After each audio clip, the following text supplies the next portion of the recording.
Hello everyone, my name is Jason Parker. Welcome back to this channel about magic. Today I'm reacting to Zoe Lafleur, a young magician appearing on Penn & Teller's Fool Us. I believe she'll be doing some kind of card magic. By the way, make sure to stay to the end of the video because I'm going to be sharing with you a pearl of wisdom in the form of Aesop's Fables. Now that being said, let's just go ahead and jump right into the reaction. I'm Zoe Lafleur. I'm 12 years old. I work hard in school, I work hard in my sports, I work hard at home. Last year I saw my uncle, Adam Chire. He performed on Penn & Teller Fool Us. My uncle was definitely a mentor or a coach to me. He introduced the trick to me. He showed me how to do it, how to perfect it. My family has watched me practice for 2 months, and yet they still don't know how I do the trick. I am aware that I would be the youngest person to fool Penn & Teller, but just because other magicians are older than me doesn't mean they're better than me. I can make magic just as well as they can. Penn & Teller, don't judge me how I look, because once you watch me do my trick, you'll be in for a big surprise. Okay, let's see if she can get him. Great things come in adorable packages. Here is 12-year-old magician Zoe Lafleur. Yeah, you pronounced her name right. Haha. Penn, hi Teller. I'm a huge fan of yours. But I always feel so badly for you when you can't figure out the tricks. But don't worry, I'm here to teach you how not to get fooled by magicians. Would you come join me on stage, please? She presents herself very well for being so young. Hello, Zoe. Now, Penn & Teller, before a magician starts, you should demand to see the cards. Look at them, make sure they're all different and in no special order.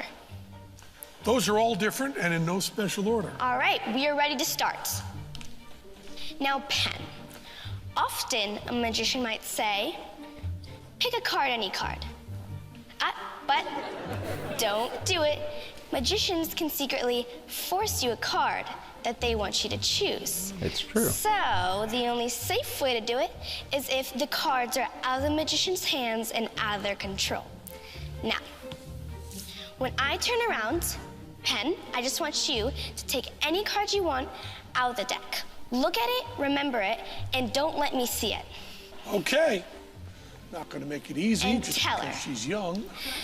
I want this to be totally random, so can you just take a small clump of cards just from somewhere in the middle of the deck, hide them under the table so I can't see them, count them to yourself, and remember that number. All right, is everyone done? We're done. Perfect. Now, Penn. Okay. Next, a magician might say, put the card back in the deck.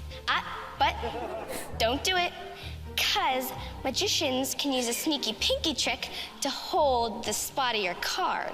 So the only safe way to do it is if, again, the cards are out of the magician's hands and out of their control. I gotta say, so far it seems like Penn had a completely free choice, as did Teller, so I'm not seeing anything suspicious so far. Now, I'm gonna start dealing cards onto the table, and whenever you want, just say stop. Okay. Stop. Right here? Right there. All right, go ahead and put your card in. I will.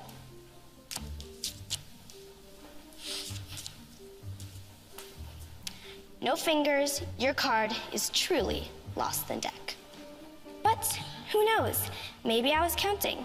So, you can give the cards a couple of cuts. Good idea. Now, Teller, you still have your cards, right? Perfect. So, when I look away, can you just take some of your cards, put them on the top of the deck, some of your cards, and put them on the bottom, all right? Again, everything seems really fair. All right.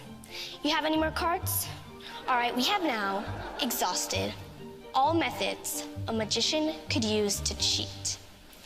So, Teller, can you show me what is the number you're thinking of? 10. All right. It's done.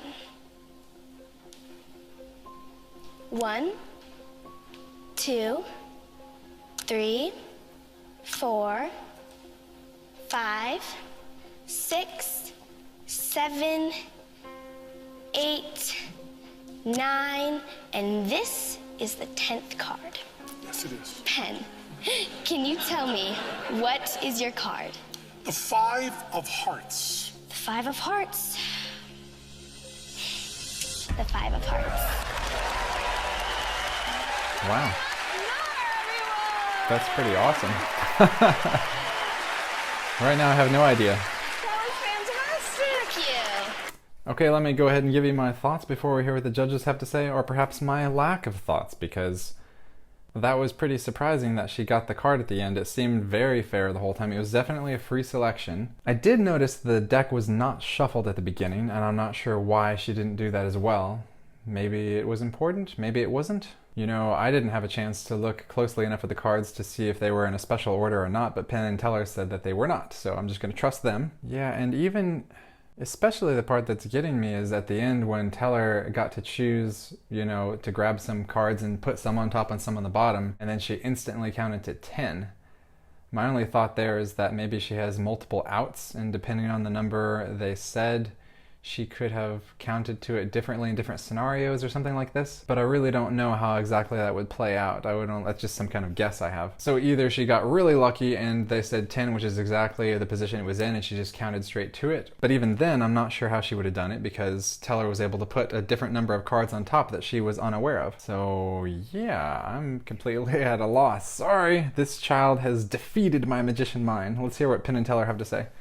So you're 12 years old. Yes, I am. And how long have you been doing magic? Well, I actually just started last year when I really got into it. My uncle, Adam Chire, performed here in front of Penn and Teller, and I was in the audience just right over there, and I watched him, and I was like, I think I could do that. So your uncle inspired you, and I'm sure you're inspiring so many people right now. Is that something you were hoping to do? Yes, it definitely is one of the goals, aside from fooling Penn and Teller. I definitely want to inspire younger magicians. Even though they haven't seen a lot on the show, doesn't mean they can't do it. So yeah. All right. Well, it's time to go to Penn and Teller and see if they figured it out. Okay. Penn, Teller. Boy, was that great, Zoe. Just so good. So good. Teller started doing magic when he was 5. I started later than you did.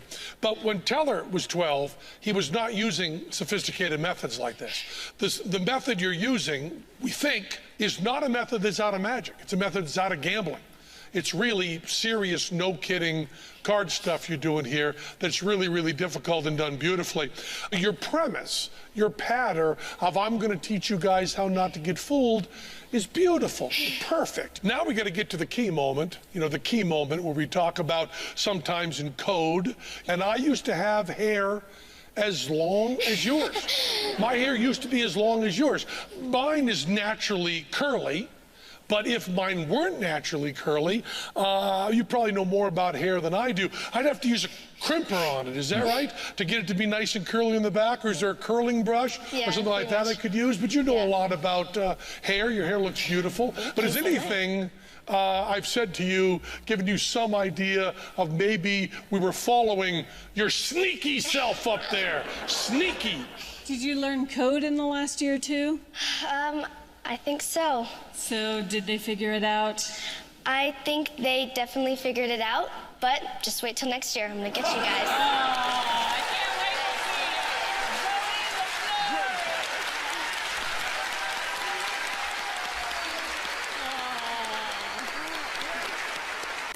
see it. So I'll go ahead and give you my concluding thoughts now. First off, I definitely thought she had fooled them. I'm kind of surprised to hear that he mentioned a crimp, and that was his solution to how she did it. Because even if she did use a gambler's crimp to somehow control his card to maybe the top of the deck, I don't understand how, you know, at the end Teller got the choice of the packet of cards he took. He could put some on top and some on the bottom, and then she counted to 10 and it was right there. So I don't see how a crimp helps in that situation. He didn't explain anything about that. Maybe there was some part of the video cut out that we didn't get to see that would help explain this, possibly? Or it was right in front of my face and I just can't see how she did it. So yeah, anyway, that's all I have to speculate. She totally fooled me. Did you see how she did it? Do you have any idea? Comment below. Maybe you can school me and tell me what was just so obvious that I didn't see it. Anyway, really excellent job on her part. And oh, I also want to say that her presentation was amazing.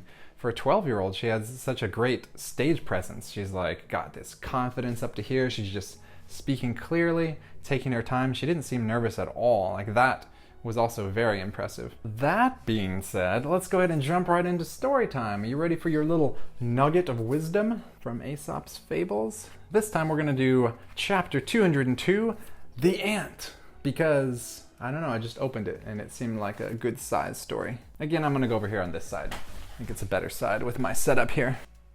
The Ant. Ants were once men and made their living by tilling the soil. But not content with the results of their own work, they were always casting longing eyes upon the crops and fruits of their neighbors, which they stole whenever they got the chance and added to their own store. At last their covetousness made Jupiter so angry that he changed them into ants. But though their forms were changed, their nature remained the same, and so to this day they go about among the cornfields and gather the fruits of others' labor, and store them up for their own use. And the moral of the story is, you may punish a thief, but his bent remains. So what that's saying is that as far as criminals are concerned, we should realize that we can't change their nature. They're gonna not be reformed. They're gonna keep making the crimes. Seems kind of like a pessimistic view on life. What do you think? Can bad people change their ways and stop being so bad? Stop with all the stealing, with all the murdering? Is that possible? Comment below! Yeah, to be honest, that wasn't really my favorite story I've read from this book. It doesn't exactly leave me feeling so philosophical. But now if I'm at a picnic and there's ants coming to steal my food, I'm probably gonna remember this story. So there's that. So yeah, thanks for watching this video. If you want to see more magician reactions or magic tutorials, make sure to click subscribe, click the notification bell, smash like, and in addition, I recently launched a Patreon. So if you're interested in supporting me or want to see some additional content, make sure to check that out, link below. And with that being said, I will see you next time.